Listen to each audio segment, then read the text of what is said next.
ఓం నమో వెంకటేశాయ నమః. అందరూ బాగుండాలి, అందులో మేము ఉండాలి. ఈరోజు నేను మీకు టమాటా ఆవకాయ చూపించిపోతున్నానండి.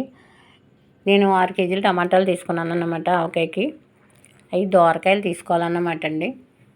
ఏమాత్రం తడి ఉండకూడదు. క్లాత్తో శుభ్రంగా తుడిచేసుకోవాలన్నమాట.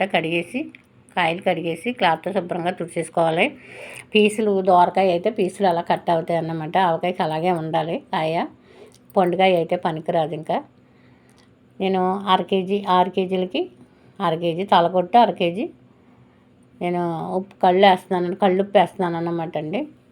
నేను 3 రోజులు ఊరబెట్టాలి. మీకు కట్ చేసిన తర్వాత ఆరబెట్టేటప్పుడు చూపించలేదు. 3 రోజులు ఉంచాలి. 3 రోజులు ఉంచిన తర్వాత ఈ ముక్కలో పిండేసి ఆరబెట్టాలన్నమాట. నేను 6 కేజీలకి 1/2 కేజీ చింతపండు తీసుకున్నాను. అవి శుభ్రంగా క్లీన్ చేసి చింతపండు కూడా ఆరబెట్టాలి. ఇవి గ్రేవీ ఉంటుంది కదండి, గ్రేవీలో వేసేలా. ఆ గ్రేవీ కూడా నేను బేషన్లో ఆరబెట్టండి. ఆ డొక్కులో ఉంటే డొక్కులో వదిలేకుండా బేషన్లో ఆరబెడితే బాగా ఆరుతుంది అన్నమాట. ఆ చింతపండు 3 రోజులు ఉంచాలి. 3వ రోజు పేస్ట్ లాగా రుబ్బేయాలన్నమాట అండి.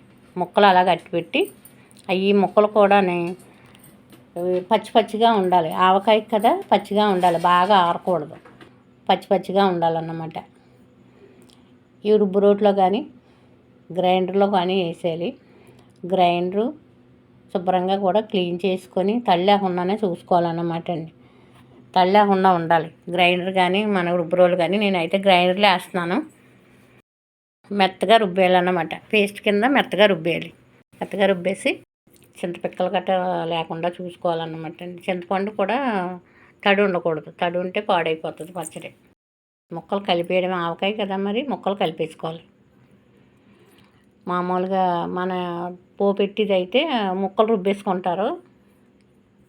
కారం ఇంకా నిండా వేసాం కదా, కళ్ళుప్పు సగం తలకొట్టేసాం, ఉప్పు కరెక్ట్గా సరిపోద్ది. ఇంకా ఆవపిండి ముక్క ఊరి కొలిది బాగుంటుందండి. ముక్క ఊరుతుంది కదా, బాగుంటుంది.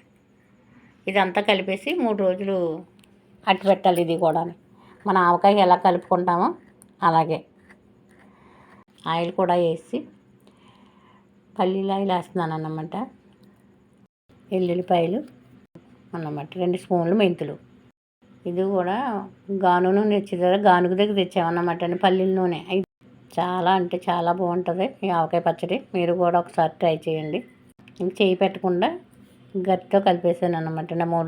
ఫస్ట్ సారే చేతితోటి కలిపాను అన్నమాట.